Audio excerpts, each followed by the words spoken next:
Hello. How are you? Today is 14th July 2025. It's 7:02 p.m. Uh, Please let us know that you're here and you're watching, and let us know where you're joining us from. You're meeting my husband for the first time here, and you have seen what the topic is. We are going to be talking a lot about food and relationship with food, and I felt like there's no better person uh, to come and chat about this than him. So here we are. Unfortunately, we are in such a frame that yeah, this is better. Yeah, cool. This is better. I hope you guys can hear me, because I'm the one talking right now, as usual.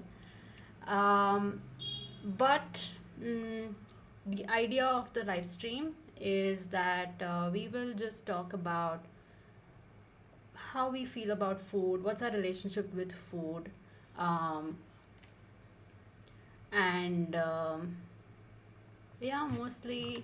Um, One second.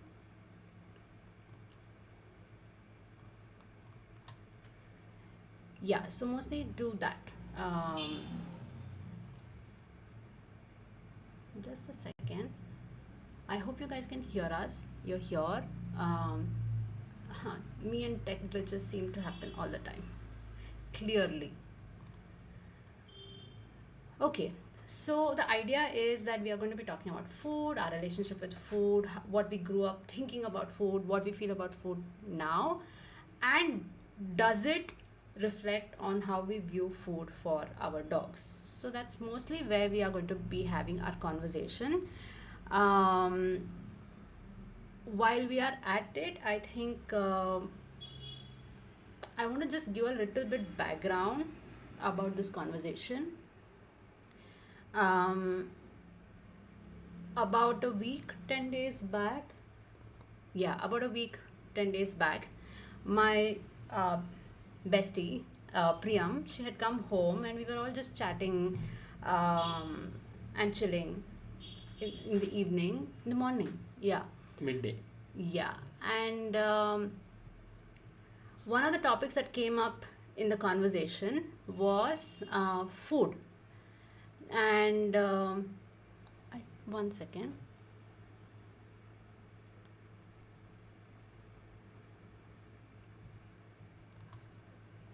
Okay, so one of the conversations that came up was food. If you are able to hear us, see us, everything is fine. Just let us know. If there's any glitches, let us know. There's some error being thrown up at us, so we don't know if everything's okay or not. So please do let us know if there's something off. So Priyam had come home, and we were just chatting about food and um, changing food habits and stuff like that. And that conversation went into a whole, um, I think, just about recipes, foods, cuisines, and whatnot. I think. So if I can Yeah, I think you're a better join person. the conversation, yeah. So what happened that weekend was we were just in general talking about how there are different kinds of foods that we are exploring. We both of us ourselves have started on this journey where we are slowly trying to incorporate better options for our regular meals in terms of the kind of rice we tend to eat, or kind of vegetables we tend to eat, what kind of combinations of these that we can try to eat, the lentils and so on and so forth. And from there, it just took us on a tangent where we went from our own food to talking about how both of us, me and Priyam, have grown up eating different kinds of foods. Considering both of us have traveled a little bit, or have had people around us who have traveled a little bit, who, and both of us have had the opportunity to explore more food options that otherwise wouldn't necessarily be available to us considering both of us grew up, around the 90s, where unlike today, the availability of global cuisines or options were very limited to the general public, unless and until you could actually travel to the different locations to pick up the so-called exotic foods. Just a very small example is Chinese cuisine, that we nowadays tend to just pick up our phones and order, and you have a variety that we can just pick up from. But growing up, I don't think that was really an option for a lot of people in different parts of the country. And luckily for both of us, being exposed to something like stir fry noodles and fried rice and different kinds of food and meats and all of that was not so difficult. It didn't come to us, after this whole thing blew up, saying that there's availability everywhere. Like, yeah, we knew this.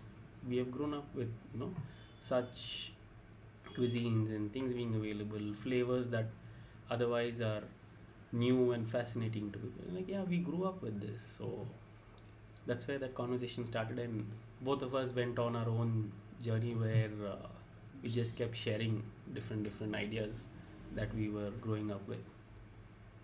You and Priyam. Yes, me and Priyam, Yes. to be precise. Yes.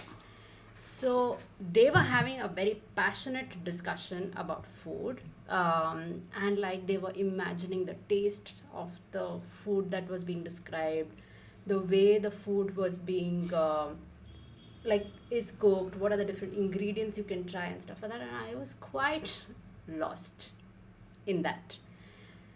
So I felt like that's a conversation for us to have, because I know that the way I view food and I approach food has a lot to do with also how I approach food for dogs and how I feed them, what I think about cooking food for them. So there's a lot of like overlap. So wanted to just talk about that, and hope we have fixed the glitches now. It looks like we have fixed it. Looks like You that. never know with technology these days. And Yeah. our also our luck. Yes. So, while we are going through this conversation and while we are going to be talking about food, I will be asking questions to Varun to share his experience, his story. I will share mine too, and I'll invite you to think about this for yourself. Let's not even get into dogs at this point, just yourself, and we'll see where that conversation goes. I hope that's okay, and I think this is a great time to get started on that conversation. Can't wait. Okay, so I think there are a few different things that we want to talk about in terms of relationship with food. One is, I think, okay, if I have to ask this question to you, what is your earliest memory about food? Like, what is the memory, and what does it also bring up for you? So there are a number of stories that are usually shared when with me growing up and food and all of that. But there is this one memory that my mom and dad, both of them, tend to share when they're talking about how, as a kid, I would be excited with food and all of that. So this is me being, I think, about 3 or 4 years old, just figuring out the whole world as is. And back then we used to live in a small house which had a very good balcony, which would overlook the streets right under our house. And you had a lot of these vendors who would push groceries on their carts and go across our place. And at this particular hour, there used to be this guy who would take eggs through the street. And as a kid, apparently I was very fascinated with eggs. So I would somehow recognize that this guy is pushing eggs on his cart through our street, and I would recognize that he was entering our street, which is at least 50-100 meters away. And I would run to the balcony and start shouting out Gudu, which is Gudu means egg in Telugu, which is my mother tongue. So I would stand by the balcony and keep shouting Gudu Gudu till one of them at home had to either drag me in or take me downstairs to say that okay, we are buying some eggs for the day or for tomorrow or whatever. So that weirdly is a very fond memory, and that kind of resonates with a lot of things that have grown up eating. Apparently, from my recent conversations with mom, and I'm sure you're aware of it as well, where I was not really troublesome child when it came to food. So, be it vegetables, be it greens, be it the so-called how do you call it? The stereotypical foods that kids tend to not like, which are your beans, your peas, your broccoli, and all of these so-called icky foods. I never had an issue with them. I always have grown up liking my veggies for whatever reason, and I think till date I've got that habit where till everything on my plate is wiped out and clean and consumed, I tend to not finish my meal. So, which has helped you also in certain situations. Okay, so you spoke about not being a troublesome child. Remember that on this channel, troublesome, bad behavior, problematic is all air quotes. Correct. Yes. Yes. But what this is what was the practical aspect of it. Hmm. But how did food make you feel? Like, you're talking about, let's say you ate, most of the things, you did not leave out food, waste food, which also I must say that there is a lot of like cultural aspect to not wasting food. There's a lot of like emphasis in a lot of our families that don't waste food, whatever is there on your plate, finish it. It's okay if, I mean, of course, it's not like it's okay if you don't overeat or whatever it is, but whatever is on your plate, finish it. Don't throw food out. And a lot of the families, at least in my family, I think food was also considered like I think it was revered also. So wasting food was almost like disrespect towards God, who's the provider of food and things like that. So all of these things also kind of drills down into how we view food. We'll come to the cultural aspects of it in a bit, but how did food make you feel? Like, the meal times or like eating, how did that make you feel? So, I must say, one second, I almost feel like our couples therapist who will ask question, Varun will give practical answer, and then she asks for how did you feel about it emotionally, and now we are doing the same thing. yeah. So, food while growing up was always, your standard 3 meals a day, your breakfast, lunch, and dinner. And for whatever reason, it used to be a very weirdly, while growing up, it was a very happy moment for breakfast because you knew after you're done with breakfast, you would get to go out and play. Lunch, you'd come back home after playing out, in the sun or wherever you were, and come back to eat something that was really helping you in that space where you're hungry and all of that. And to, in a way, make connections, food was always a good space to be in. You were either having some good food before you went out, or you came home immediately and you had good food, and then dinner obviously you ate, and then you got the chance to sit down and watch TV for a while, and then you would go to sleep. So although the experience of food in itself didn't primarily have that what do you call it, excitement to point blank say, activities around food in a way brought in that joy, saying that okay, food time, so this is exciting. But over the years that just changed to the meal in itself. Like, yes, today we are having, it could be the most basic of dishes, like it could be a dosa and a chutney, but it's still okay. Growing up, it had an associated memory with it, but then although those memories or those feelings faded, the association with food stayed.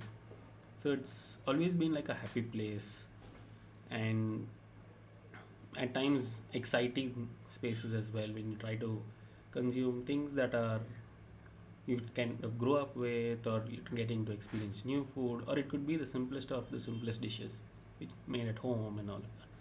So it's always been a happy space, and yeah, I think That's what I would feel about food.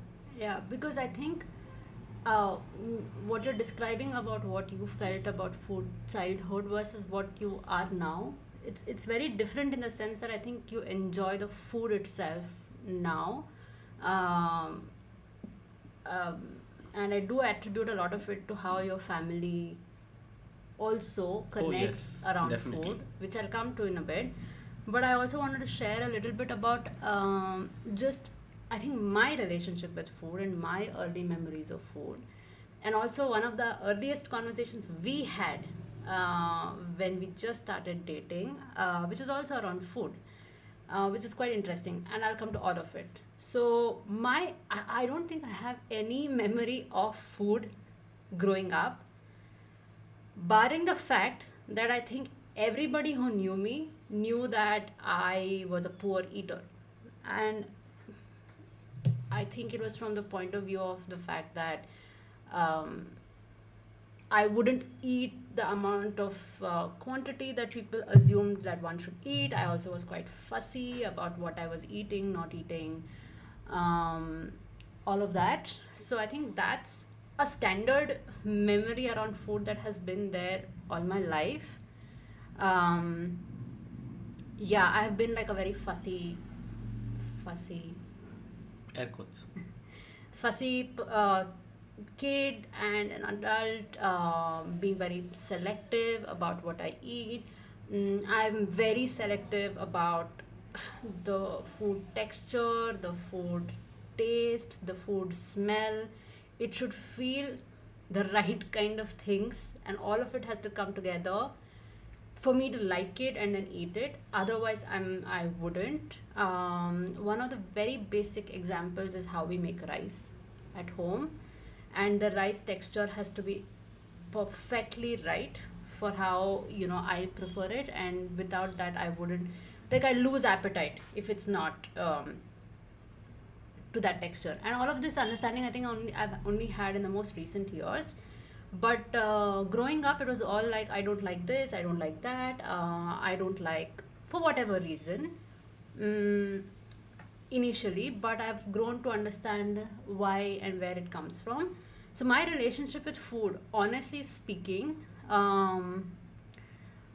I feel like we were talking about this conversation and this topic, and I was trying to like, we were just chatting about how different our relationships with food is. And my relationship with food is basically like, food is like a chore for me. mm, but just now I was thinking about it, and I feel also that food is a draining activity for me. Like, the act of eating, um, thinking about food or thinking about what to eat, um, feels like a very draining activity for me. It doesn't bring me joy to think about food, or you know crave for something or anticipate some food, which I think it's very starkly different to how Varun views his, views food, and how he feels about food, the cravings. In fact, I think I rarely ever have cravings, and if I do, it's craving for my normal, like, regular food, like. And I'll come to that also, because I think over the years, food has also become a source of comfort in some way for me as well. But there's a very specific way and specific approach, that has led to food becoming comfort, and in very specific situations and everything. So my relationship with food has always been that it is a, like, everybody says this, that if I could, I would choose to not eat, if there was a way to, like, just you know Osmosis. yeah, or breathe air and then you're full, or, like, something that can replace the act of eating, I would take it. And that's my relationship with food, like, in a nutshell, if I have to say it. But in the last 10 years, my relationship with food worsened. And that was because I started having very severe stomach pain. It kept happening frequently. We would go to the doctor and try to find what is happening, what tests, what are the symptoms, what's the cause, what's the issue, what's the treatment. And it came down to being diagnosed with IBD. And one of the things that happens with IBD is, one is of course lifestyle, and the stress triggers IBD pain. There's also food that triggers IBD pain.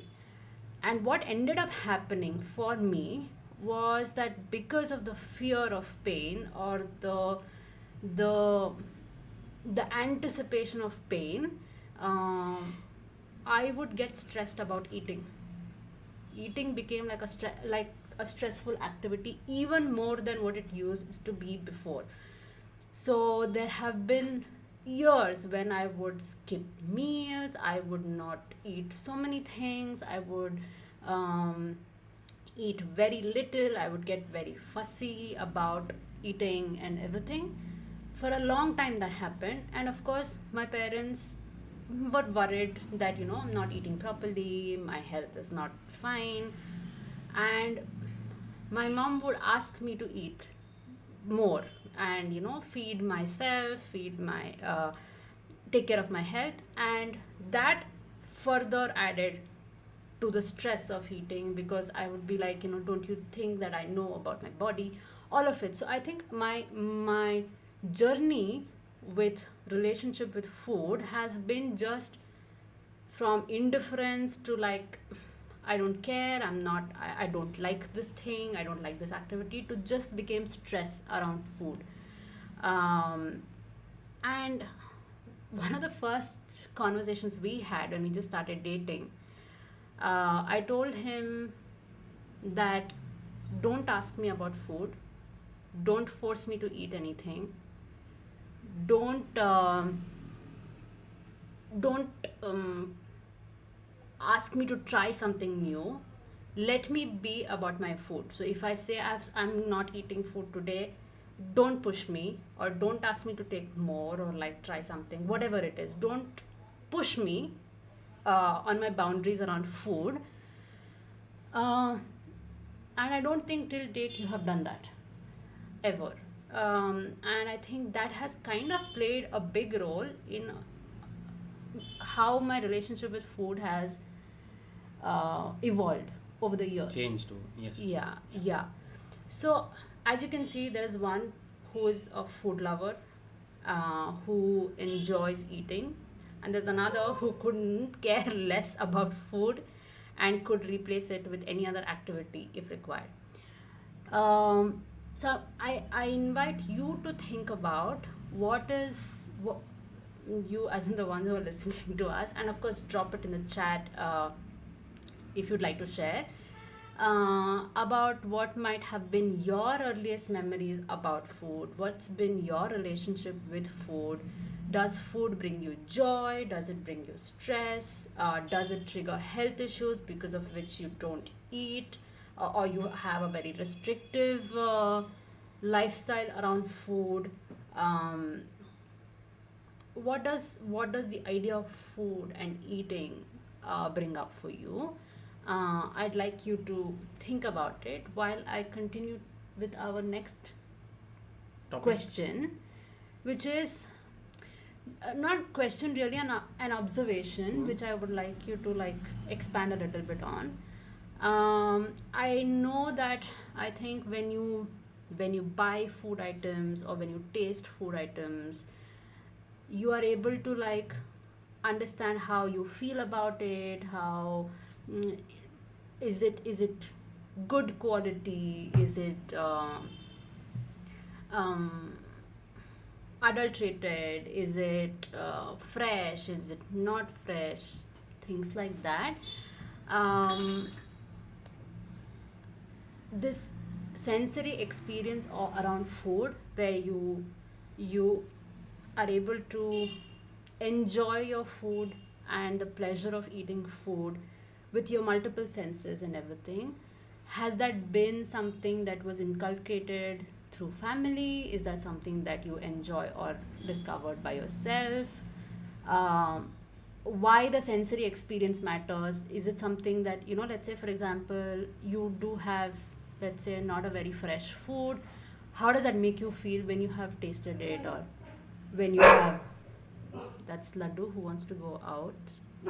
Um, so, coming back to this before Laddu's little. Okay, I think, yeah, you might want to let go me and just. let him out. Yeah.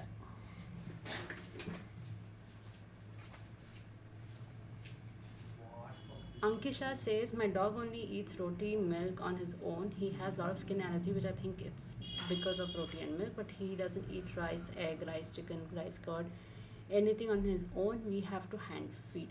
Hi, Ankisha, thank you for sharing this question. Of course, this is not a consultation or behavior problem issue, a space where I can, give you that answer.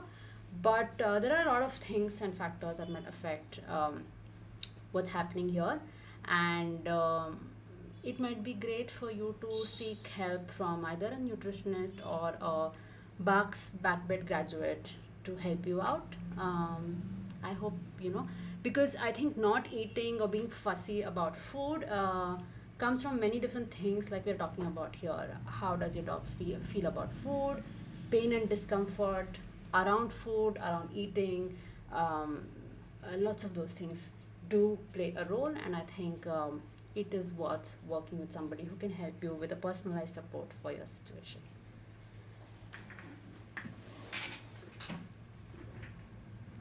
So I was asking Hi. again, Yes. just to repeat the question. Did he go out? Yeah. Okay. So he's out doing his own thing now. Yes, great. Okay. So to repeat the question, your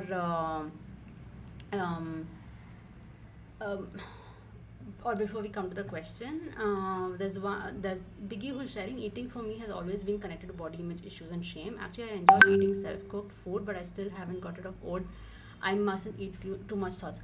Honestly, I think in the last couple of years, I have been putting on weight consistently, and there's a thing that I don't know if this is an Indian thing. Please tell me if this happens in your region and culture too. But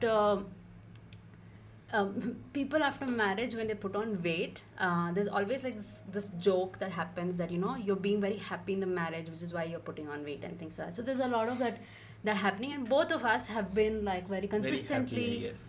very consistently putting on weight. But for the last 1 or 2 years, I think I've been unable to view my body the way I used to before, and that has kind of like messed up the relationship with food for me once again a little bit. And that can be so difficult to fix, if at all it needs fixing. That because we live in a culture and we live in a society that rewards perfect body, whatever is the popular narrative on what's the good body image. And because we need to attain that, the narrative around that also is just weight loss through like restrictive diet. And so a lot of diet cultures are around restrictive diet. I'll come to the story of restrictive diet because that played a big role in changing my relationship with food. But we'll go back to I'll just read the other two comments also that reflects a little on how I feed my dog too. With me as well, I think because I see food as a chore, and because I feel like food is it's actually a taxing activity, like eating and cooking is a taxing activity for me, that I also see it in a similar manner with my dogs.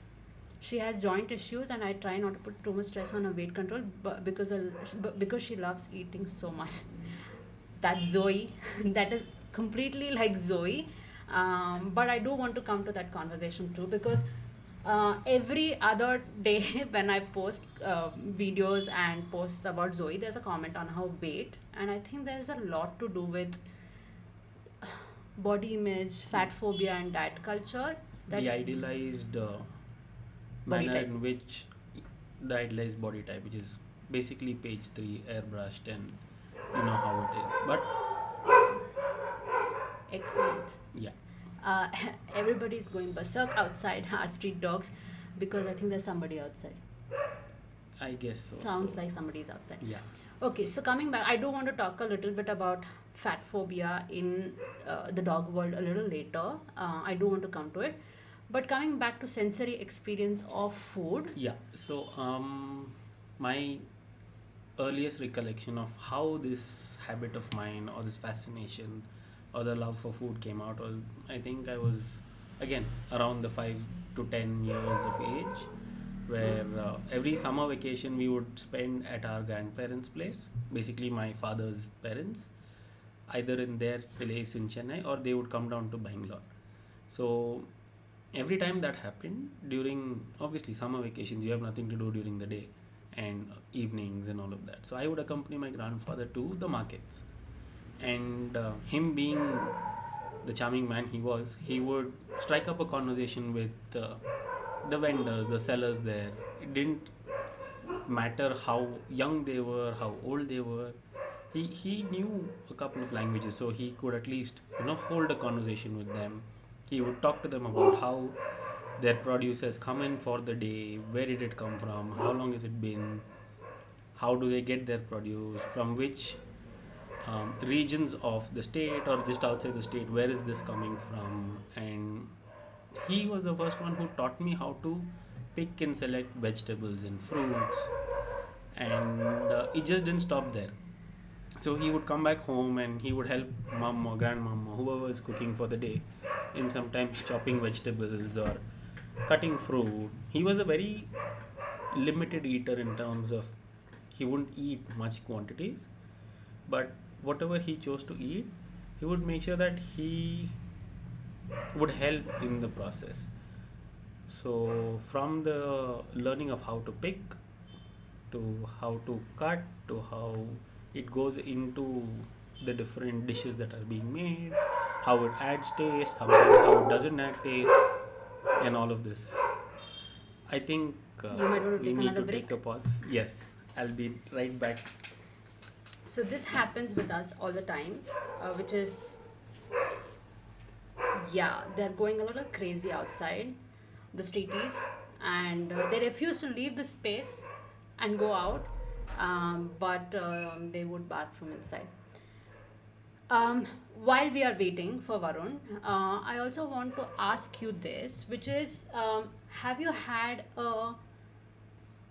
while growing up, any rituals around food, any community rituals around food? Because I have a story to share of what we would like. One of the other childhood memories that I have, which is the probably the only one that I cherish around food, which is actually a community activity, like a community ritual kind of a thing. So, did you in your culture have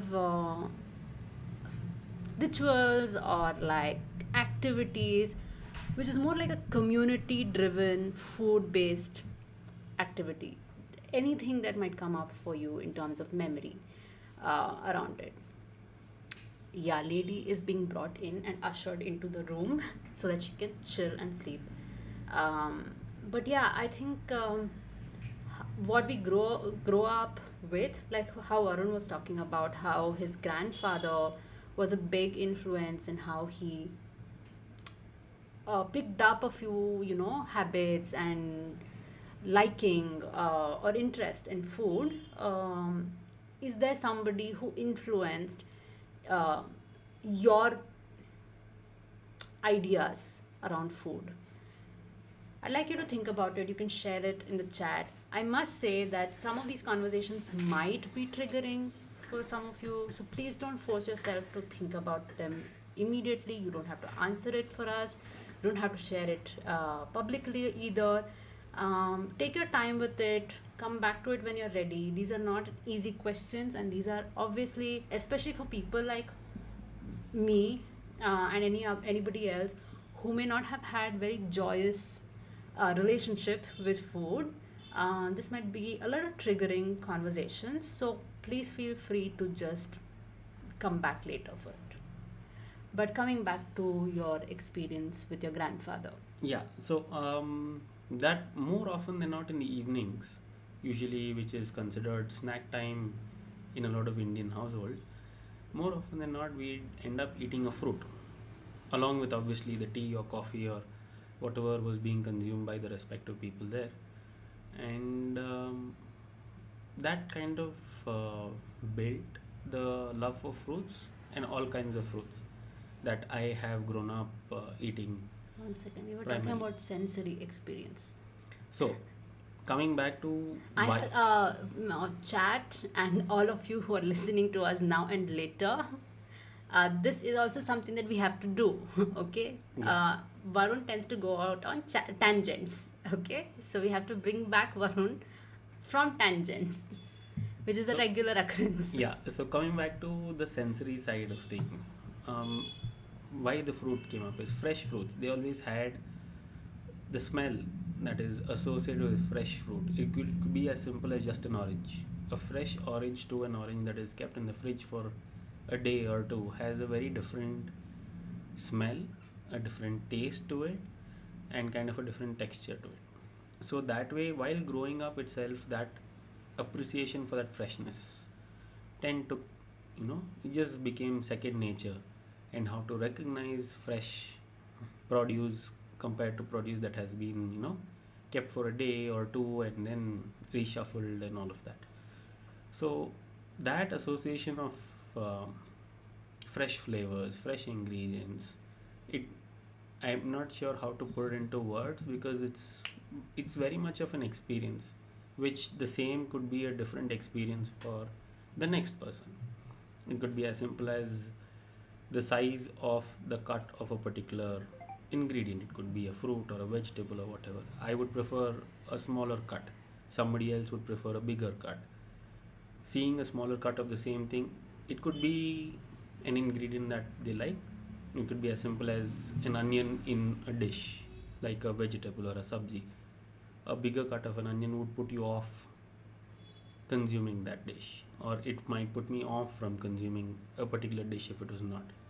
So, texture definitely makes a difference, and I think that's where learning of the different textures, how it adds to flavor, how it reduces flavor, um, taste, flavor, smell, all of these components, and the way they resonate in your mouth when you're consuming them, when you see them, how they're appealing or sometimes not appealing because I'm not sure where this comes from, but a lot of food is consumed with your eyes and then they're smelled, and then the taste is usually the last sensory element that is consumed. While food, it's usually the eyes and the sight, smell, and then taste or feel comes in somewhere in that, but taste is always the last element. So that way, I think that's where it came in for me as well. But I've seen that I've seen this a lot because um, we in our family, in our house at least, we had a habit of bringing like packaged juice, packaged yeah, things like that. And we were completely fine. Again, this is the thing, right? Like it didn't matter to me how that tasted. That is, if I ever had it. Whereas I think one of the first few times that we got packaged juice at home, Varun immediately was a little put off because it was like this doesn't taste like fresh juice.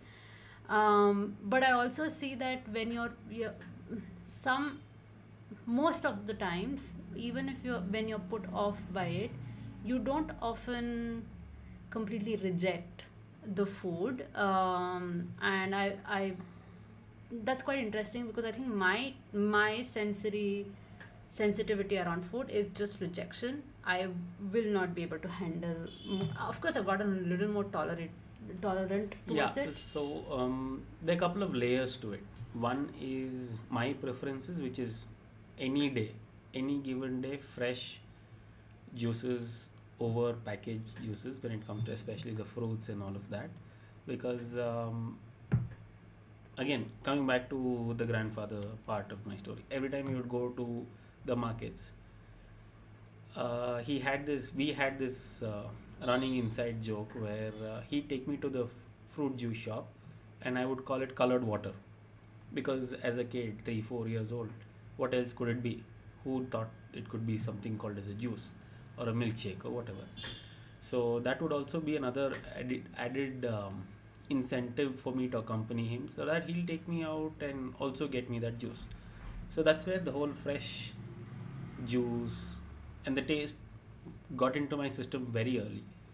So I'm also thinking Hmm. that while you're talking about how you developed all of this, it also has to do something with the relationship you shared with your grandfather. Definitely. A lot of it, because I have heard this, which is you shared a very close relationship with your grandfather, where he was someone you looked up to, you respected. You also had a very nice relationship with him, and I suppose coming from him, spending time with him, and the shared activity was around food, uh, or things to eat, things to drink, and stuff like that. That that also the memory and the relationship also translated to how you felt about food as well. So that kind of became maybe your love language, I guess. Correct. Shared experiences around food probably also was The your love. the shared experiences around food, yes, definitely started with him, but also translated to a larger part of our families while growing up. And before we go down that road, I just want to come back to my part of where I don't tend to reject things that are offered to me, although it's something that I wouldn't particularly prefer because, in my own understanding of the situation, somebody is offering you food, it comes from a space of care. So, their first instinct is okay, you need some nourishment in some form. It might not necessarily be the shape, form, or color that I would personally prefer it, but at the given space, time, it's the best that they can offer. So it goes into a space where rejecting or avoiding or saying no to something is, cutting out that personal, you know, extension of their love or compassion or however would you want to term that side.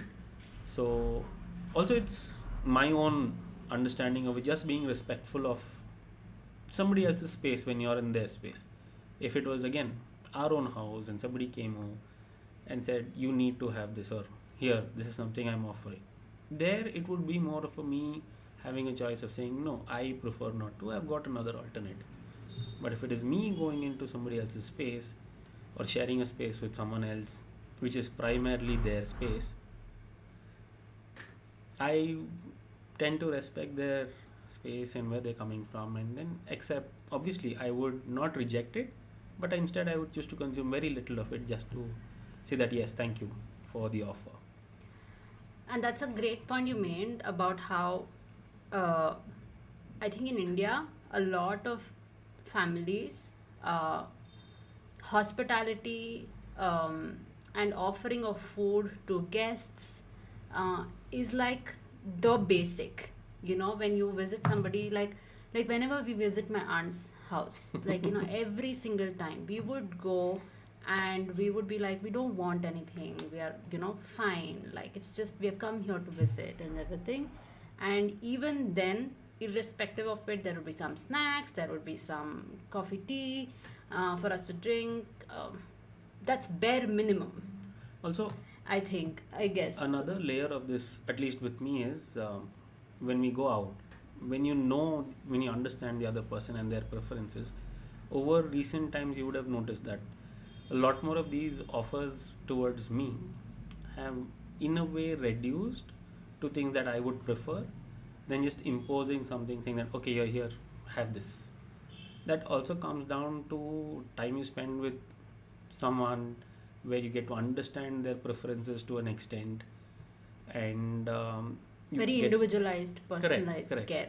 Yeah, yeah. so takes time to build up that rapport or that understanding between new individuals or new relationships that you tend No, but to I'm build. coming back to the point of how it is a way of caring, but also Definitely. showing hospitality, showing Definitely.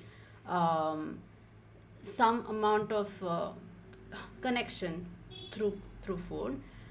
But coming to childhood memories or community based food rituals or culture, I'll share my story and then you can share yours. um, but before that, I think sensory sensitivities that we were talking about, I think your sensory interest uh, comes from the idea of quality of food itself, Correct. in terms of is it good quality, is it fresh, is it mostly from the and well cooked to your Yes, buds. to well cooked to from the point of view of, let's say, how cooking must like the process of cooking, the chemistry of cooking, let's say, Yes. for example.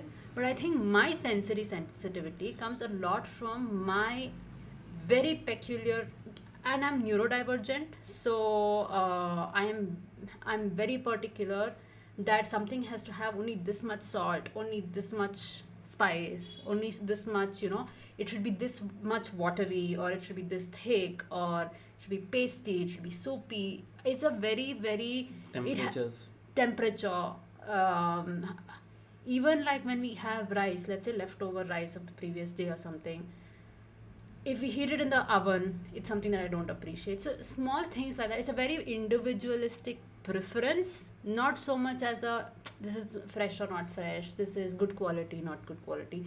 So I think both of us seem to have sensory experiences around food, but we don't seem to have. It is not coming from the same place of the experience itself, like the reason for the sensory experience. Anyway, coming to like childhood experiences around food, Communities around. community, yeah, Yes. community experience around Experiences food. food. I think one of my earliest, and that's my other like memory of around food as I was growing up, and this came up very recently in a conversation in the back bed BHARCS, graduate students, diploma students group, where someone posted a question saying that my dog is not having breakfast unless another the human is also eating alongside them. And that conversation went into like a lot of other things, and one person shared that their dog refuses to eat if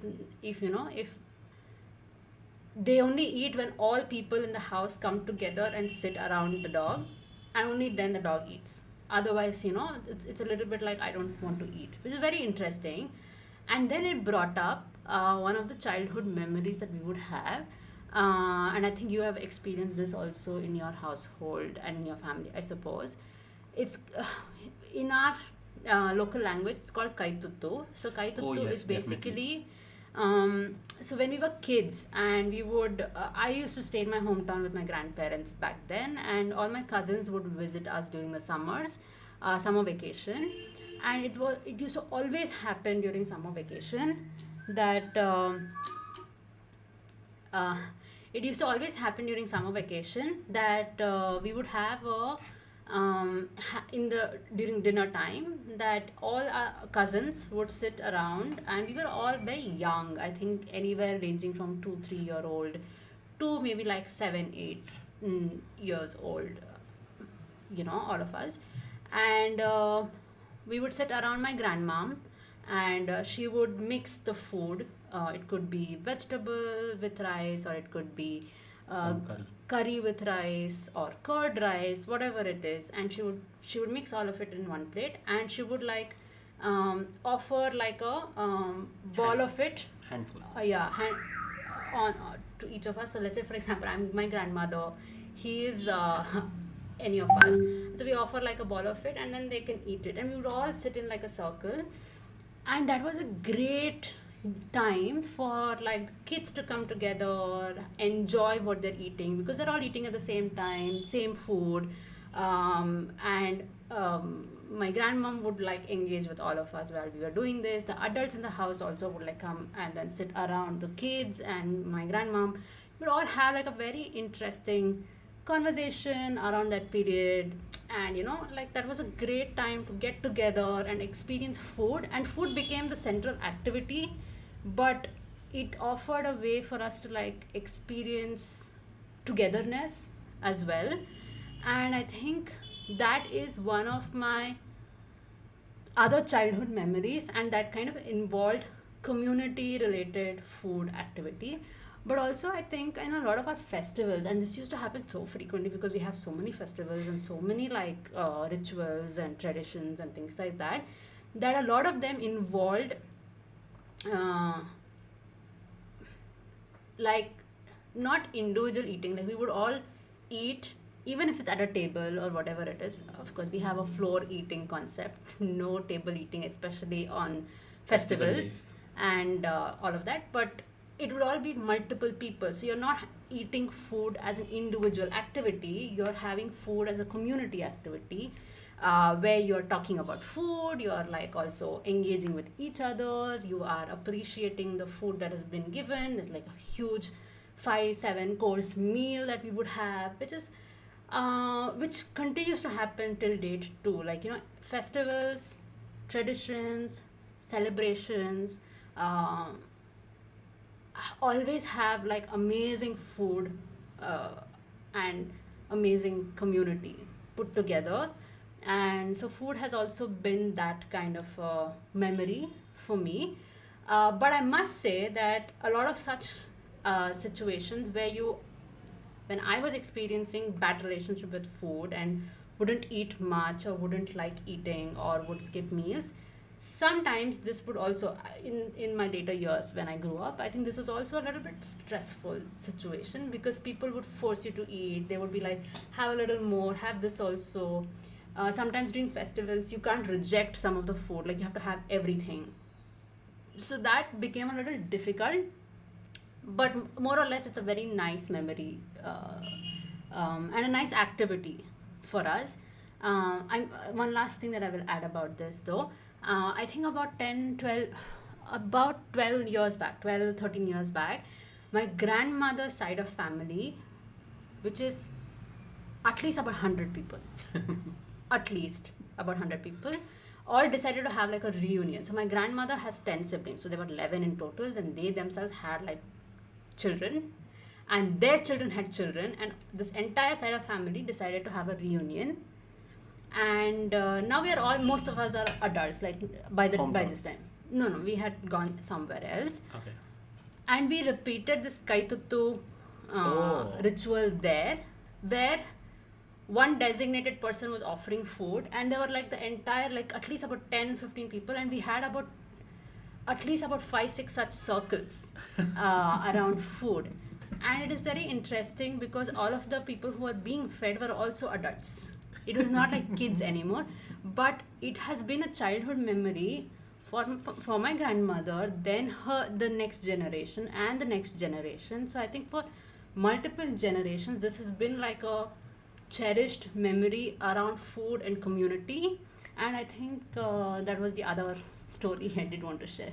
So, to piggyback onto Kaitatu, I think it's a very South Indian joint family communal meal of sorts because growing up, at least my own family, friends that I had at the time, everyone has experienced this at some point of time or the other in their own shape and form. But once you say what it is, people are, like, oh, I miss this, we need to do this again, especially when you're having such conversations with your cousins and extended family members, because there is always that one aunt or one grandmother or one elderly person in the family who is doing this, and more often than not it is only to the kids. Yes, while also growing up, this was in a way their own method of making all the kids eat. In a way Yes, that was it was. it was also, and it's like all of you are together, so it's easier to monitor all of you together and at the same time feed all of you. And since it's a mouthful of sorts in a single serving on your hand, the kids are also excited for it, like, because I've got mine, then you get yours, the next person gets there, and I'm waiting for mine. So it in a way also develops that longing for food, or inevitably builds that connection. So there's a lot of nostalgia factor to this, Yeah. and I don't think there's any special recipe of sorts. It was whatever was available at that time. It was just dinner. Your dinner. Plain regular meals that you would otherwise also have individually. Just brought together by that one elder in the group. And adding to the communal meals or the communal thing, growing up every second weekend or third weekend, while growing up back in Bangalore, we used to stay in a very close proximity. We had about 4 or 5 houses living in a distance about 1.5 to 2 kilometers from each other. So inevitably, this is way before we had your smartphones, your WhatsApp groups, and all of that. And people would just end up at one person's house. It wasn't planned. It wasn't. At some juncture, we would call up that last person and say, "All of us are catching up here. You also come." There was no agenda. There was nothing. It's just come. And more often than not, that would end up being a dinner together, or a lunch together, or whatever, or just evening snacks together. And as a family or the extended family, we, in my generation, I think it was about 2, 4, 6, 9, about 10 kids roughly, and 10 kids plus another 10 adults. So there are 20 people in under a single roof. So there is obviously going to be food involved, and of different sizes, kinds. And like she mentioned earlier, when it was meal time, all the kids would sit together and everybody would get served. So it was inevitably a bonding memory for all of us, and nobody paid attention to if you are eating this, no, you should eat that, no, you shouldn't eat that. All of us were always given that sense of choicing that you want something, you get it. If you don't want it, okay, so on. But whatever you want, whatever you have asked for, or whatever you have taken on your plate, just make sure you tend to finish that. So there was never this force or this push saying that no, you have to eat A, B, and C. You don't get a choice. So that way, it kind of developed a sort of healthy association with food for all of us. I think I got the air quotes. So Healthy is fine, healthy is fine. Okay. I Next guess. time. We'll know later. Yeah. So so there was never this imposition saying that you want to eat something, pick whatever you want from the current set of options that we have, but whatever you pick, you make sure you finish that. So that was the kind of association with food at our place. So that way, I don't think anyone that I can recollect was forced to eat something or not forced to eat something, because two of my first cousins, both of them, one loves to eat curd, the other one runs away from the sight of curd, and both of them would sit right next to each other during the same meal, and curd would be served to one, the other, they would, without even asking, just skip and move on. So there was never that force that no, curd is good for you, you need to have it. So that respect of boundaries or choices was always given to us. So at least in our own extended set of cousins, I know for a fact that nobody has a bad relationship to food or an aversion to food of sorts, because they've always been given the option to choose what they want to eat and how they want to eat it, because everyone has their own personal preference of how they would want to eat a certain item. So that way, I think it's been a good relationship with food for a lot of us growing up. Okay, so coming to the next bit, which I wanted to ask, have you ever had to experience? So you're telling that you were never forced to eat something. That I can recollect of. Yeah. Huh. Yes. Has it ever happened where you were stopped from eating things, where you were on a restrictive diet or been deprived of certain meals or ingredients? Maybe something that you liked, and how did that impact you? How did that make you feel? Because I do have certain stories around this. So this can be taken in with a pinch of salt in a way, because while growing up, I obviously didn't know or didn't have the comprehension yet to understand a lot of the complex thought process that came along. So festivals, more often than not, I would love eating eggs or meat of sorts. So festival meant celebration. Celebration meant good food. At a lot of times, good food meant having some sort of non-vegetarian, dish. And I remember this was very early on, I think 12, 13 or something. And we were talking about this to my grandmother, or saying that, okay, this is a celebration. why are we not cooking meats? Like, no, um, the customs is that you don't do this and all of that, and but in certain other places they do it. I think this was in reference to Diwali versus a Bakrid or something. Like, see, Bakrid also is a festival, but they tend to eat meat. Why for Diwali we are not doing it? I don't remember the exact things, but I had that kind of a conversation with my grandmother, who I apparently scarred at that moment, saying that how is this kid talking in such sense and all of that. But later, as I get to understand that there are certain emotions around it for others, I tend to not impose my wishes or impose my wants or desires. But after I was of what do you call it, decent age that I could step out on my own, nothing has stopped me in terms of preventive, saying that you are not supposed to do this. So yes, there is that thing that you are not supposed to do this for religious reasons and all of that. Me being a non-believer of sorts, I will not do this in your presence, but it does not mean that I don't do it for myself in another space where there is no connection to your beliefs of sorts. Disclaimer, And though, yeah, we are not questioning anybody's religious beliefs no, anything. absolutely not. Just letting people know here. Yeah, this Yeah. is just me as a 10-12-year-old who didn't understand. Correct, but I am also making it aware to the internet world Yes, to not take this as an offensive statement. yes. Yeah. Please, disclaimers. Yes, Set in disclaimer. context. Yes. Other than that, the I, only I, other I, I instances was where specifically questioning your restrictive diet because you are also a sports person. no, so that way there was never a restriction in terms of what I had to eat or what, because back then the understanding of sports nutrition or nutrition that would help performances was not that widespread. I was weirdly fortunate to grow up in such an era while playing. It was just told to we were just told not to overeat, not to stuff yourself meal after meal after meal, because it would tend to make you sluggish, and you would more often than not realize that if you had a heavy meal for lunch, you wouldn't be in a position to practice or train well in the evening, which would be about 2-3 hours just after lunch. So we were not forced to stop eating. You said you want to eat, okay, go ahead, eat, face your consequences. Though that became weirdly a learning through the hard way of sorts. For yourself. Yeah. Okay. So there was no restriction per se. Okay. The only kind of restriction that came in was that if you overeat, you will face ABC. So your choice. You want to experience it, go ahead.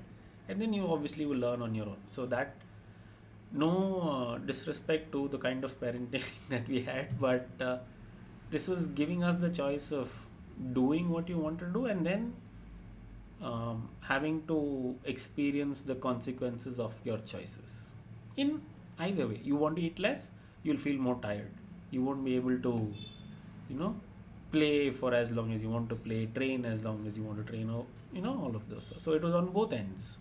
You don't want to eat breakfast before you want to go out to play, you'll feel tired. So that also was an experience. So we had both ends of the spectrum there. Okay. So and I think my restrictive diet was my turning point, I would say, in my experience with my relationship with food. This was, I think, after we started dating or something. And the diet. Oh, yes. oh, please tell the story. Why am I saying anything? Please go ahead. No, please. Yes, please. So I think around 2021 or 2022, I was honestly like done with my my stomach pain and this constant like like not being able to figure out what's happening, what's the kind of diet to have, stuff like that. And it got too much, and then I was like, maybe it's time to just, what did you do? Nothing. You did something. Okay.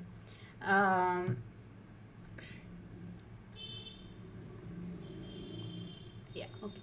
So I was trying to figure out my diet and my food and like just fix the issues and my relationship with food. Um, so I reached out to a functional nutritionist and shared my situation, shared my background, my history, and I mentioned very clearly that I am very comfortable with my South Indian home cooked food, which is what is our major diet. Also, your preferences. My preferences at home, yes, like we don't make any other cuisine at home. Um, so I was very very particular that what I normally am used to, the kind of cuisine that I'm used to, not be altered. The kind of ingredients, the cooking method, the cooking process, whatever, not be altered. Is very particular about that. And this person listened to it, all of it, yada yada yada, and then comes back with a diet which was completely restrictive in the sense that what I am used to eating, what I prefer eating, what my body felt comfortable eating was all taken away, and all new ingredients, new way of preparation, new cuisines, uh, new, all of it was added, which really pissed me off. Quantities. No, quantities was not so much of a concern for me, but there was no, and again there was no particular insistence on quantity. It was mostly like, let's say, have quinoa breakfast, and quinoa is not at all a staple ingredient diet in our food. And I was like, this is not done. And there was like avocado toast, and I'm like, who is eating avocado in my family, and who is eating it in my house? So I was like, I'm not interested.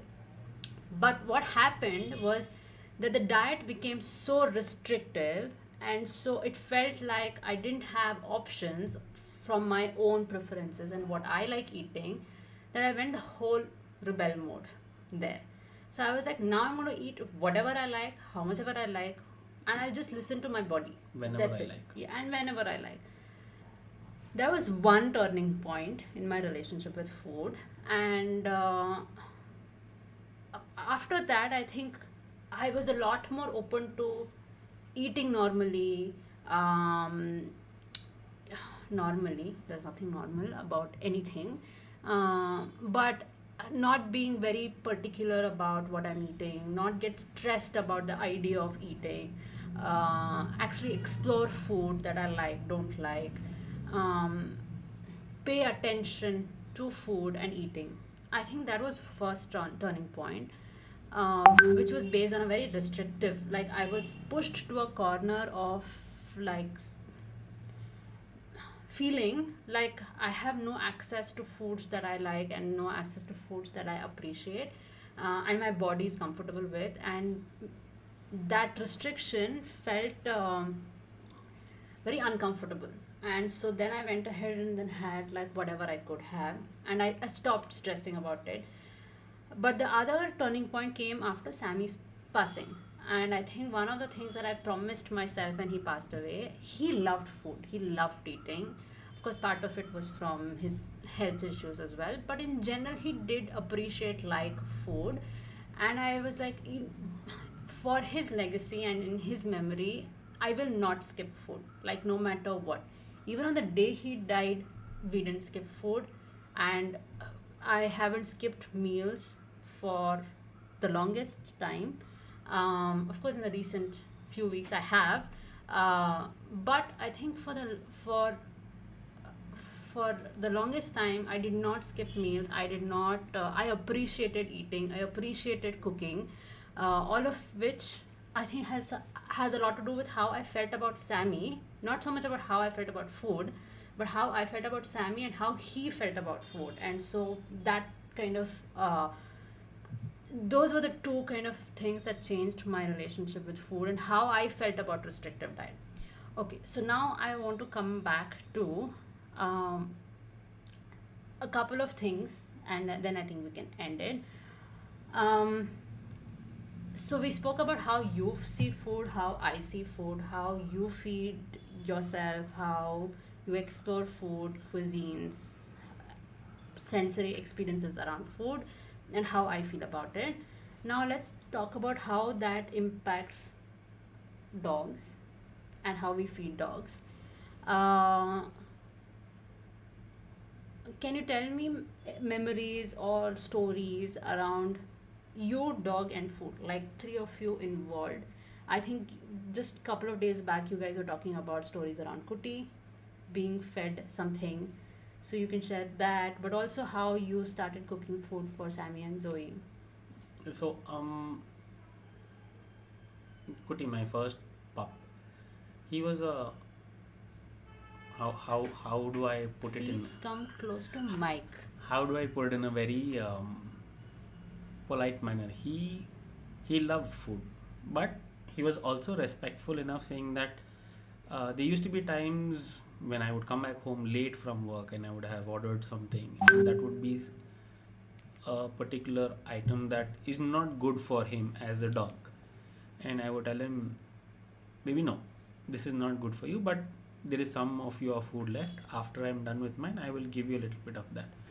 And him being the puppy he was so respectful that after his first initial ask for food, he would go back, sit, patiently wait, or sometimes even lie down till I've finished my meal, and I would give him a little bit of his. There have been times when he was a dog who was very particular about when he wanted his food and how much he wanted. There would be times where, out of whatever reason, a little more quantity would have been put into his bowl, but he would consume only what he wanted and leave the rest behind. Um, Unless until there were occasions where he was really sick that we had to, like feed him, he was always good with his food in terms of how he ate, and he was someone who would, we had this habit of feeding him biscuits in the evening. So 5, 5:15, 5:30 was the window.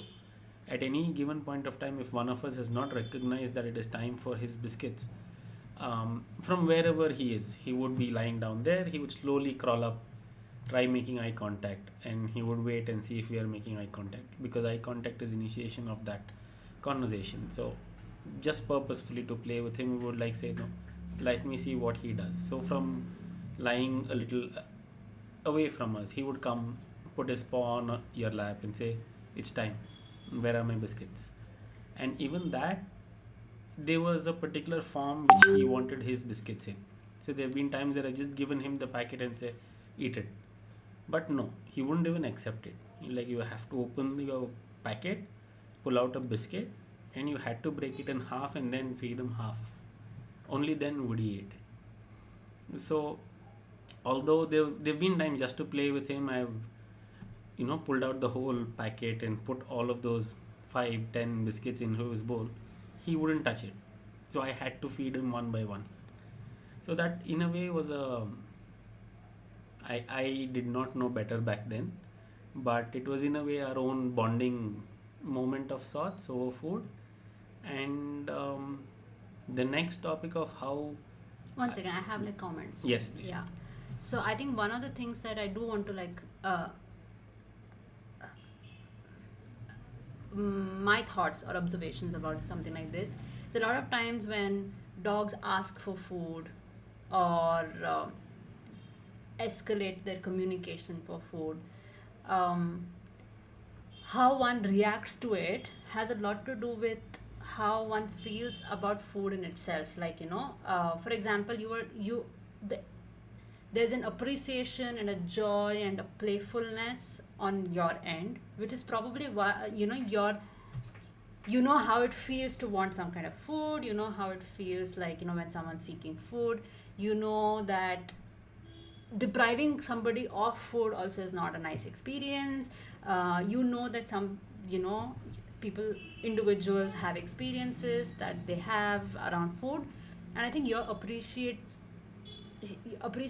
of food in general and what someone feels about food kind of translates into how you respond or responded to Kuti's like preferences, that I want my biscuits at this time and I want it broken into pieces and given to me.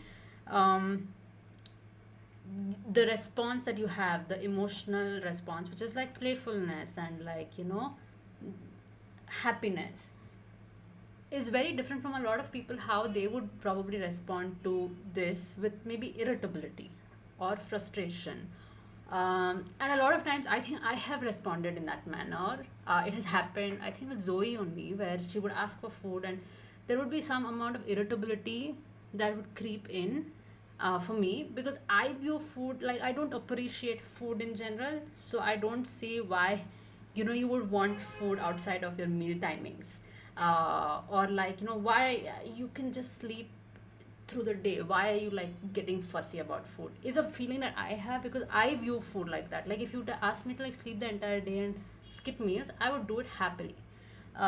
So because I feel that way about food, I have had responses of irritability and frustration about how one would view this kind of an interaction. But yeah. So I think this comes from a very individual space as well, where your own experiences tend to influence your interaction with your own dog, or any dog for that matter. So no, not throwing shade on any of the experiences or any of the I think there is no relationships. judgmental of any experience. Exactly. So everybody's no experience is individual, and you have grown into whatever experience you Correct. have grown into. And so there's nothing right or wrong. correct. You have your own reasons behind why you have had such experiences. All respect to all of that, because you are what you are today for whatever those experiences have been, and your relationship with food is what it is today for those relationships. So just giving it its own respect. Moving on to the other very favorite topic of mine is cooking for Sammy and Zoey. So this happened. I do want to give a cultural context here as well. I don't know about other cultures, other societies, but I think in an Indian context, in an Indian patriarchal context. Thank you so much. Very well done. In the Indian patriarchal context, men do not, the gender roles do not dictate that men should cook, or men spending time in the kitchen helping the women is not a thing. Doing a woman's job. Woman's job. Air quotes, excuse me. Yes. Woman's job. Yeah, but I think in our case things are opposite. Cooking has not been my interest at all, and I think the only times that I have enjoyed cooking is when again we do it as a collective activity. Together. Collective activity, Yes. But on my terms. So for Hmm. example, I need the place to be like clean in certain ways, I need the place to be maintained a certain way, I need the cooking to happen a certain way, and I have my preferences.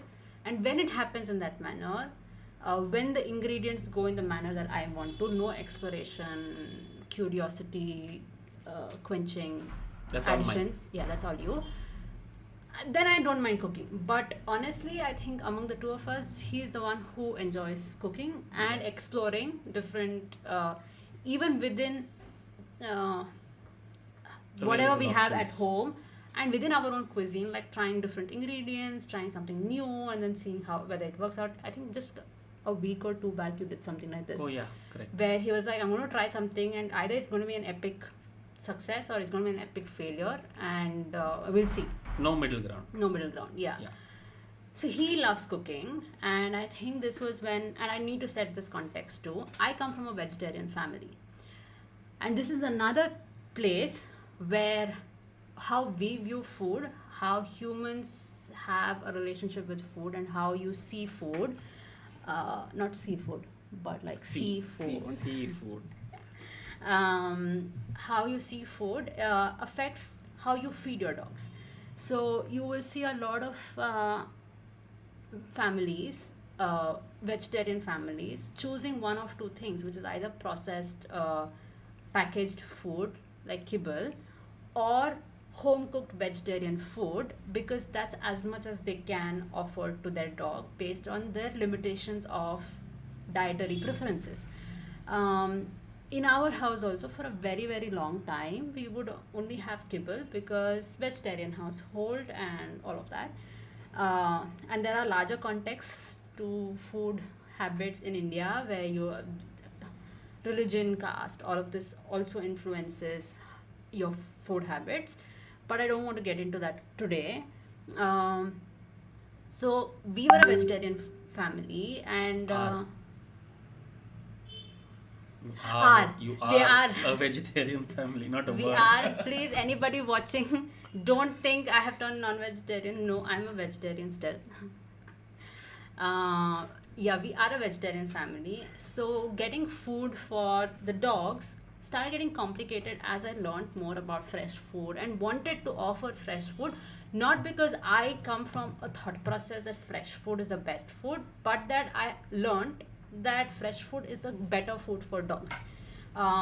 Because like my philosophy around food for myself versus what we feed our dogs, like a little different. So we had to bring meat based fresh food, and that became a little complicated over a period of time because we were like, how do we get it for our dogs? How do we ensure that it doesn't upset the sentiments of my family while I'm able to, feed the dogs what they need and what they require um, as individuals and family. And of course, we managed for quite some time with, let's say, for example, um,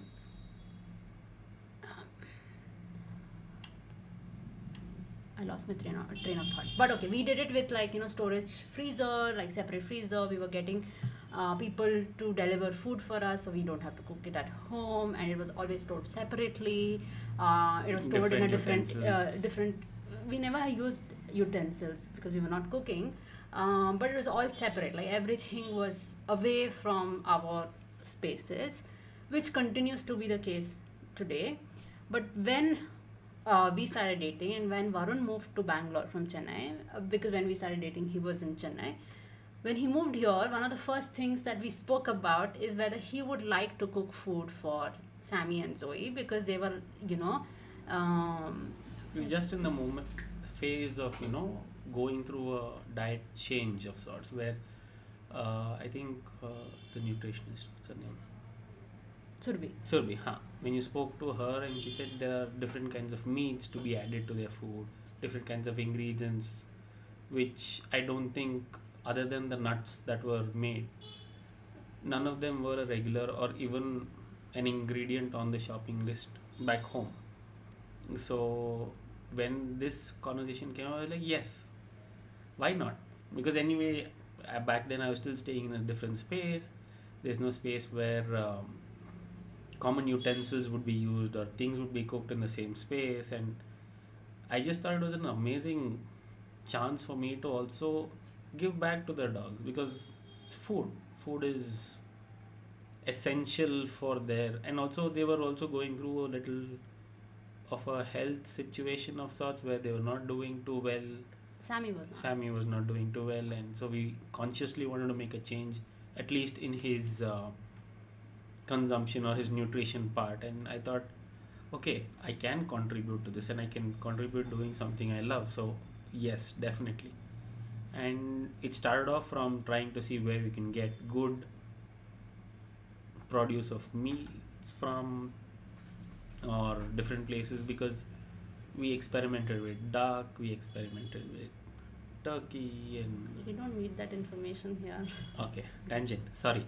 So there were different kinds of meats that we wouldn't regularly associate with meat consumption for dogs, because and then cooking them back home, everything had its own method in which it had to be cooked at a certain way and all of that. And I love that process, although it was time consuming. I absolutely didn't mind spending those 2 3 hours from ingredient prep to cooking them and then to cooling them and then packing them into individual containers so that it can be consumed one container a day of sorts and all of that.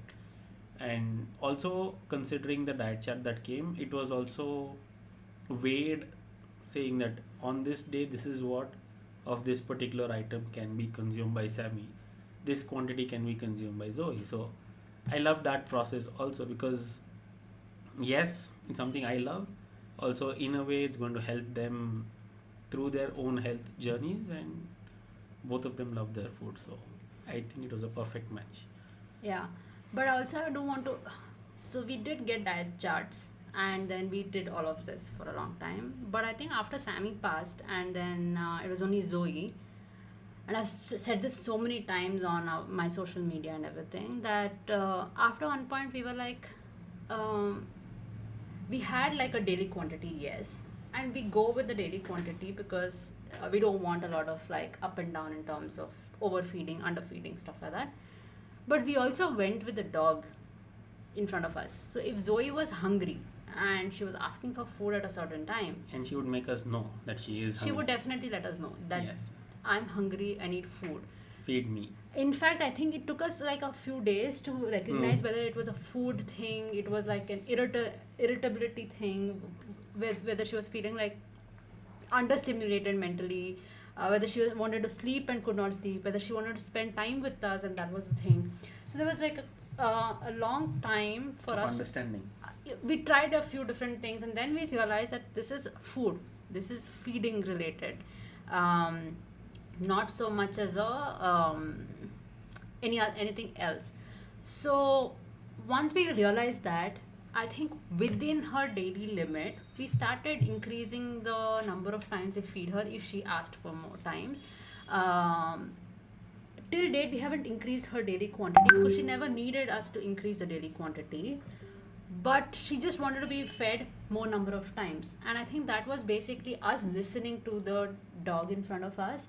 And if it came down to increasing her quantity, we would do that too, because that's what the dog in front of us wants.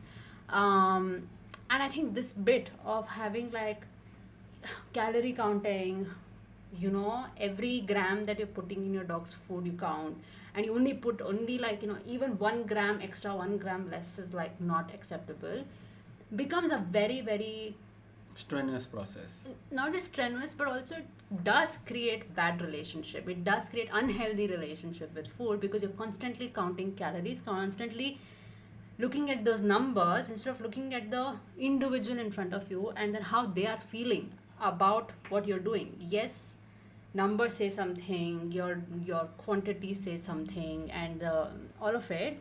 But if the dog in front of you is not okay with it, you do have to go back to the drawing board and then look at what is happening. So I do want to like also point that out, and we have continued to do that with Zoe. And today I think we are at understanding, saying that this is from our experience of the past of having those weighted quantities. This much is enough in terms of her consumption for that particular subset of a meal, and for the day this much quantity is enough, so that you can plan on how much to procure and buy and make and store and all of that. So that way I think we have come to an understanding, thanks to Zoe. Obviously, without her this wouldn't have been possible. I do want to like just read out the two Yeah. comments. I appreciate having access to healthy food, but when I'm emotionally strained, I stop eating altogether, or I eat only sugary stuff. That happened last year around the death of my soul dog Charlie. I mean, I think I'm a poster child for like loss of appetite in stress. Like if I'm stressed, if I am upset, if I am going through a phase, which I tend to go through, then skipping, like losing appetite is the way my body reacts. It's just that I think I have consciously made a choice to maybe eat something, even if that something is probably unhealthy for today. That's probably what our body needs. And it's very interesting that you point out only sugary stuff, because I think there is study and there is research around the fact that our body does seek sugary foods and snacky foods when you are stressed, and that's just probably what your body needs. And listening to your body and responding to your body needs is one of the ways that we can help ourselves, and that's only when we do that, I think we can listen to our dogs, like how we spoke about Zoe, right? I think when Zoe wants So when we sit and eat our food, sometimes what happens is she's just eaten and we sit for eating and she's like, I want food again. And that's not hunger. It's basically, I see food, I want food. And when that happens, we ensure that while we, of course, are maintaining this daily food quantity and all of that, if I have to feed her a little extra from my food, which is again dog appropriate, Zoe appropriate, we do that, and touch wood till date we haven't had any repercussions around it at all, which is again to point out that being too rigid about feeding your dogs comes again from the point of view of where you're looking at food from. And I think this whole Zoe led routine, feeding her from the plate, became a lot more comfortable for me because of him. Because I think he never saw food as you have to stop your dog from eating all of this, you have to restrict a lot of this. Of course, there is a balance to be maintained where you don't overfeed your dog, you ensure that it's dog appropriate, you're not feeding, Anything and unhealthy everything. and toxic or dangerous things to your dog. All of it, yes, within those frameworks and within those limitations, being flexible with your dog's food feeding habits, eating, is just how we would be with our eating habits. How many of us probably have the same eating quantity day in and day out? And if you do, how does your relationship with food reflect? Like, what So is your relationship with food? to add to this, I think from my own experience, my relationship with food is very fluid. You know, if I can draw a it's like an amoeba or like water. It can fill up the container given at the point of time, or it will just flow. So there's no fixed. So there have been times where at 7 in the morning I'm hungry. I want breakfast. There are times when till 2 in the afternoon or 3 in the afternoon I still haven't had breakfast and it's still okay. Neither of those moments, this is me, someone who loves his food, enjoys whatever is there, and has the opportunity to pick up or order in whatever I want, because at home we don't have such restrictions. um, I've never put it into a box saying that okay, breakfast, lunch, dinner, three boxes, possibly a snack in between, this goes in at this hour or this goes in for this meal. No. So that way, I think that also resonates with my relationship with Zoe and her food. So there could be times where her first meal is primarily buttermilk. Quantity of buttermilk can be lower because you can see that she is not consuming all of the buttermilk. So give her some time. Let her sit on it. After another hour or two, when she tends to feel a little bit more hungry or wants to consume something, try and offer the same buttermilk again. If not, pack it up and offer something else. So there is no rigidity saying that oh no, your first meal is buttermilk. Make sure you complete all of it, otherwise you're not getting anything else. So that kind of resonates from my own habits or association with food. So Yeah. it never felt new. It just felt like an extension of what I would do for myself, I'm doing for our dogs as well. Yeah. And this extends to our streeties and the other streetie who tends to, I don't know, is confused, Bagheera. Where if we see him around meal times, we tend to offer something to him as well. Yeah, but also I think one last thing that I do want to bring up before that I want to read the other comment. I Yeah. cook for my dog. I do it more with a functional mindset though. The pleasure is knowing that she gets everything she needs and that she loves it. This is where my inability to enjoy food comes in, and I think that is the same, more or less the same. What is Zoe doing? Something. Yeah. I think my relationship with food is also quite functional. I completely resonate with what you're saying, and I find it very hard to explore, enjoy, try different things. And it really helps that I have somebody who will do that job, that role.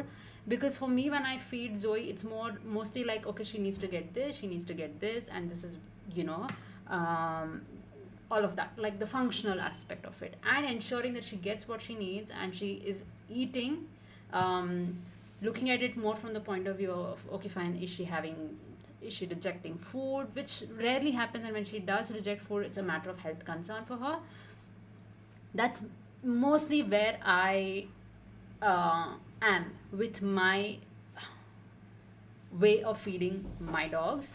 But on the other hand, I think Varun does tend to like explore. So sometimes when he makes eggs at home or something like that, there's always like a, do you want to try this? Do you want to try? Or like I remember very early on when Sammy also was around, there were like a couple of times he would make something that's specifically for dogs, keep it aside like without the salt and all of it, salt and chili powder, and then he would make something for himself and then be like, I want to see how, you know, that the egg drop soup The or soup. something that Yes, you there was tried. a lot of broth that we had, and I thought instead of just broth, I would add some vegetables that they eat. They love eggs, so how do we try and bring all of this together and offer it? Yeah. And they loved it. Yeah, obviously.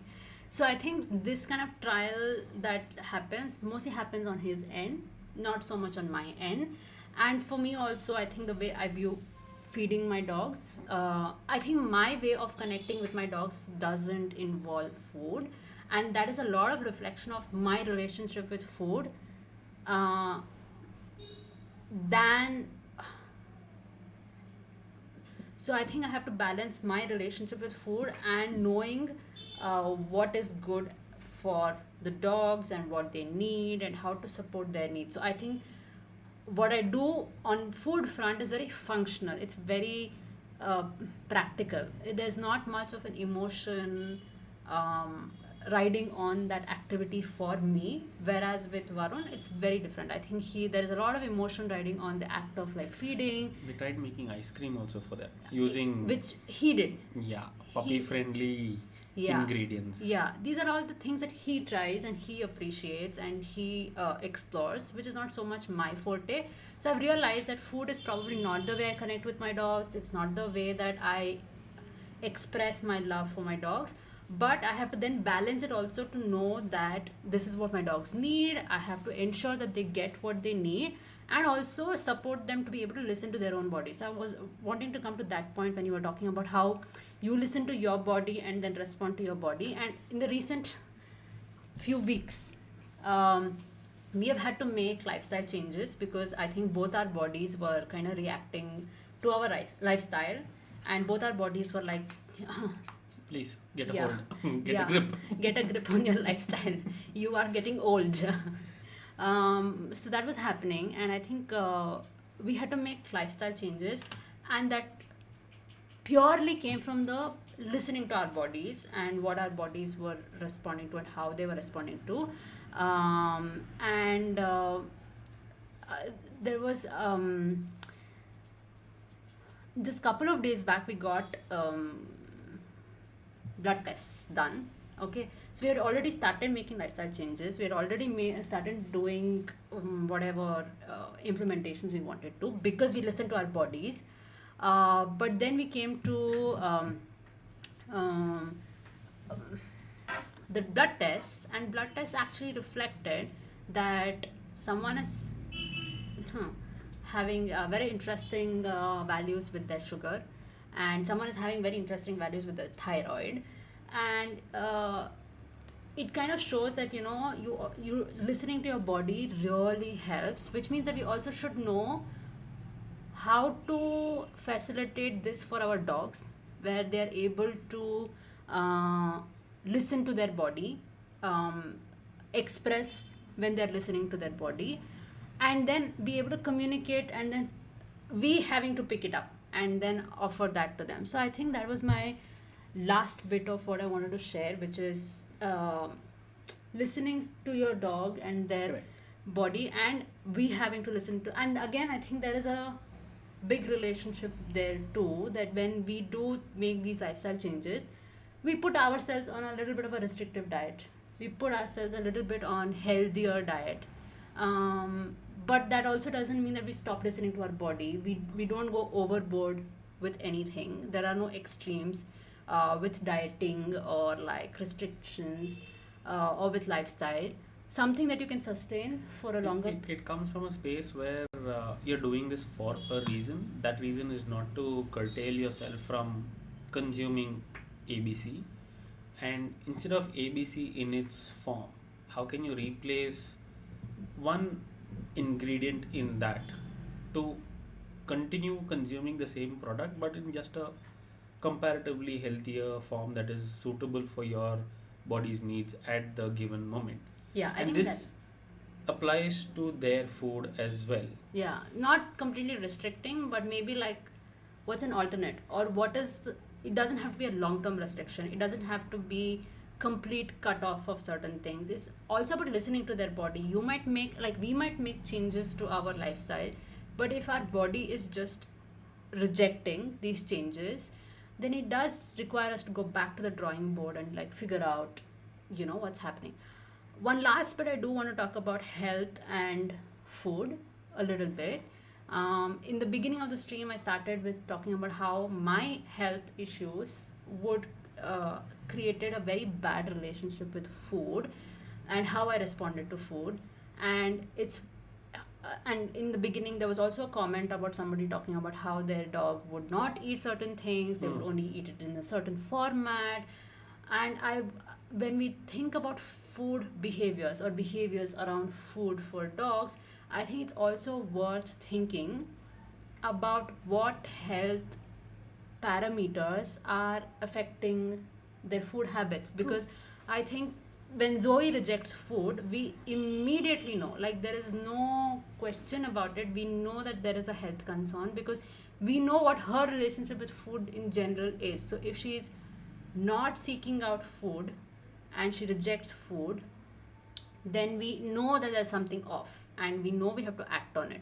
Similarly, I think Sammy had a very hyper response to food, and that came from health concerns. Um, when our streeties tend to reject food, we don't immediately like, Force it down them. we don't force it down them anyway. We don't force it down any of them. But I think we also don't panic immediately when they don't eat, because they tend to have times when they're like, I'm not interested in what you're giving.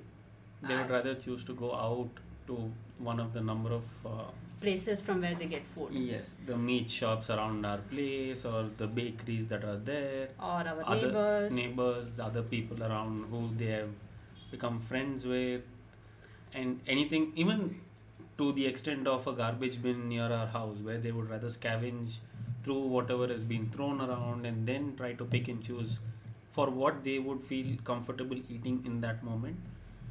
And yeah, so I think Yeah, but I think with them we don't immediately think about it being a health concern, but many times we do have to look at, your dog's food habits and what is it reflective of in terms of the health, and if there's any impact of health, like musculoskeletal discomfort can cause fussy eating, where dogs might reject certain kinds of food. So it's worth thinking about how health impacts feeding habits, and looking at that also, because how my health impacted the way I view food and the kind of relationship I built with food was kind of an indicator to my behaviors around food. So it was not just enough to um, think about improving the relationship with food. How to improve the relationship with food if I'm not able to address the health concern that comes with food? Today I'm not on that much of a restrictive diet at all, and I've not had my pain for yes. months now. It's been 2-3 months since that's happened. So it's also very interesting to see that when you listen to your body, when you make choices for better health, and then that reflects on your food habits and how you feed yourself, and then also the relationship with food. So I think a lot of this is obviously interconnected. Is the last thing that I did want to like point out. So at the end of it, I think there are a few questions I'll leave you with if you want to kind of ponder this for yourself, the way we were like just discussing. I think to explore your relationship with food, one of the first things that you can think about is your memories around food, your people who did influence your eating habits. Like in his case, it was his grandfather. In my case, it was my parents, my grandmother. All of them. Um, think about that, but then also extend this reflection, these ideas to culturally what is food mean. When we were talking about how in our context food is care, food is hospitality, food is how we show and express Connection. connection. There are like a lot of people who, like, I think every time I go to my parents' place, they send back food, Definitely. some food that they've made. And oftentimes it's food that he likes or food that I like. There's always, it's not like we don't have food here. It's not about utility, it's about care, it's about love, it's about connection. So food becomes a source of connection in our culture that we have grown up in. When I say we, I'm talking about just him and me. The culture and the family context for you might be different. So it's worth thinking about what food was for you, for culturally, individually. Who are the people who influenced your idea about food? But there's also a larger conversation around the societal narratives around food. Nowadays, it's all about diet culture, and I'm glad to see that a lot of people are moving towards listening to your body, feeding yourself while listening to your body, doing what your body needs, being very mindful eating. Picking options that go with your body in certain situations, which otherwise would not, considering what you are going through in that space, time, whatever you are experiencing in that space. Yeah. So I think what's your individual experience and individual relationship? What has been your community relationship with food, around food, and then larger context of what has been like the societal view around food. And I think in India, like if you're dieting or if you don't eat properly, if you don't in fact, I think this is what people tell. So if you don't eat properly, whenever you're in a family get together, and it's usually around food obviously, and you're in a family get together and you're not eating properly, the question is, are you dieting? Because it's almost viewed as if, There are two extremes. Either you're dieting or you're sick. yeah. And dieting is viewed as if like you're depriving your body of normal food. And this is, I have got this question so many times because I was a very fussy eater, and like a very low quantity, consumer of food. That every time I went out to eat and I would eat, everybody was like, "Are you dieting?" And I would also look so like thin back then that people would assume I'm dieting, like I'm giving up food because I'm dieting. And that's kind of a thing, that's what the cultural, at least where we would spend like time with, people would believe that if you're depriving yourself of food, it would be like a diet, and diet was like not eating properly. Basically, that's what it was seen as. Of course, a lot of these fat diets have become more of a norm nowadays, but I'm glad that a lot of people also are having conversations on functional eating, mindful eating, listening to your body, questioning this diet culture. I'm really glad about that. And Before we move on to the next part, food is not necessarily a fond memory for a lot of people, and I don't think in any space we are trying to say to explore uh, experiences or emotions that would have not been on the positive end to you individually in your own experience or journey, but given your own time and space, what we would say is just explore where your relationship with food is today, where it has originated from, or what is the journey been, and if you choose to or if you want to, how would you like to improve upon it for not yourself, even for your dogs, improve in for your dogs, for yes. your dogs. But also, where do you want to, like, I wanted to get to a better space with food because eating became like a very hard activity for me to do, like just the A chore. thought. Yeah, but not just a chore. After one point, it became a draining activity. Like just to think about food and just to think about eating became such a that it's thinking about eating was draining. Then to pick yourself up and go and then eat was hard.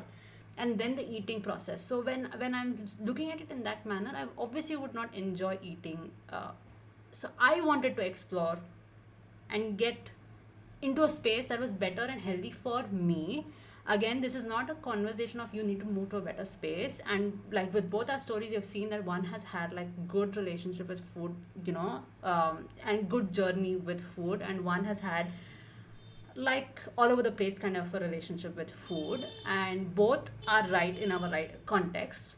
I think where I want to leave this conversation at is In a space while of perfect. while you are feeding your dog, how you feed your dog, what you think about feeding your dog, how you view your dog's feeding habits, food habits, their behaviors around food.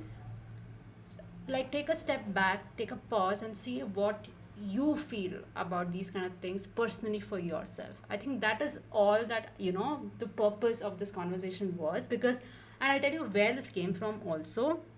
There was a comment on one of the videos that I put up, where somebody was like, this somebody who's stranger, who doesn't follow my page, hasn't seen my work, nothing, saw the video of Zoe and Lady and commented, and this is not on the topic of the post, but commented saying that,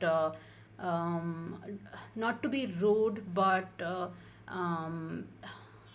is your dog on a good diet, especially the beagle? She looks overweight. It's very sad to see overweight dogs and stuff like that. Now, when you look at this sentence, if you break down this sentence, there are a lot of things happening here. There's one, the freedom one feels to comment on somebody's body. This somebody who is a dog, who is a stranger's dog on the internet, and commenting on that body, and feeling that comfort and that liberty to make comments on bodies. And the ease at which it just happens. So that is one. So then you think about it, right? You think about, why does one feel comfortable commenting on someone's body? What does it say about body image? What does it say about what we believe a body should look like, should feel like? Then comes down to the next statement was the kind of diet. So there's an almost correlation that you need to be on the right kind of diet and the right quantity, and weight loss, management diet for a dog like Zoe. I get it, right? But again, the need to question one's diet without knowing the larger context of this individual in front of us, without knowing the health aspects, without knowing larger well-being of this dog, without knowing. Would you like to go and then? Yeah, I think I should. So I use. No, I'm not signing off. I'll be because back I in am a minute. signing off in a bit. I'll be back in a minute. Okay. So I think the question around how we see food, what's the connection that we make between food and weight? What is the connection that we make about weight and body? And what's the connection that we make about body and dignity?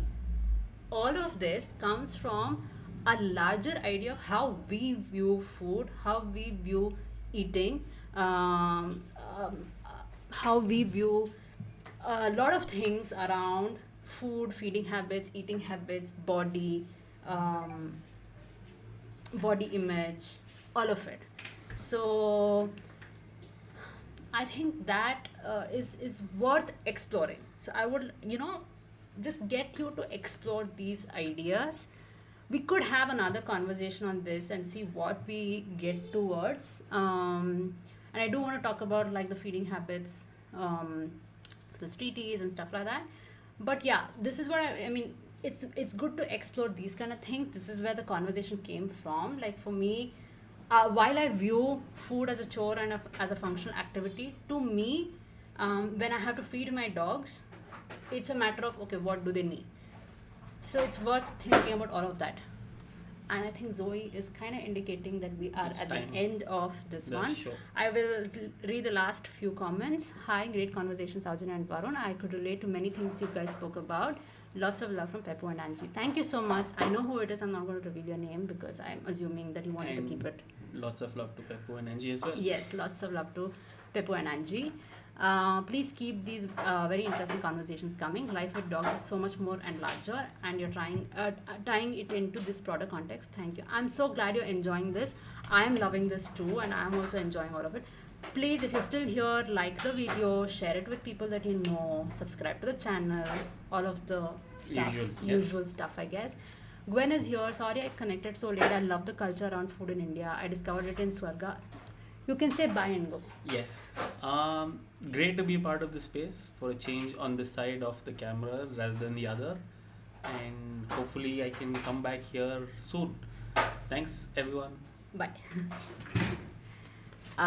Zoe has indicated that I think she's reached the end, and this is her way of saying she's hungry, and right at the point of the conversation, and yeah, she needs to be given food.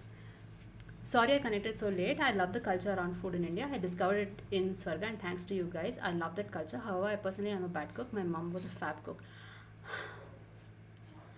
I'm so glad we got to share the Swarga experience, because I think even for me, that was a great experience, because we would sit on the table and we would all eat together, and we would all talk about food and have other conversations too, but like talk about food, how we're feeling, the taste of it, the whole spectrum of like experiences around food.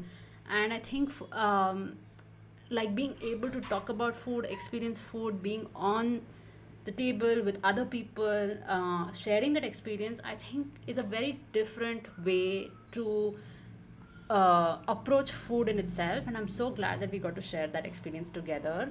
So thank you for sharing that. I'm an okay cook, but I hate cooking. So I think how we feel about cooking also is another idea around, you know, how we feed our dogs too. As I said, cooking for me, when it's a chore, it's very boring. I don't appreciate it. I don't like doing it. But Varun, on the other hand, makes it interesting for himself. And yeah, I'm so glad you got to experience your mom's cooking. It's very nice to have experienced good cooking in life and people feeding you, and I'm so glad you got to experience that. Do watch it. If you're joining us late, you can watch it from the beginning. We've had like a long conversation around this. Do share what you think about it.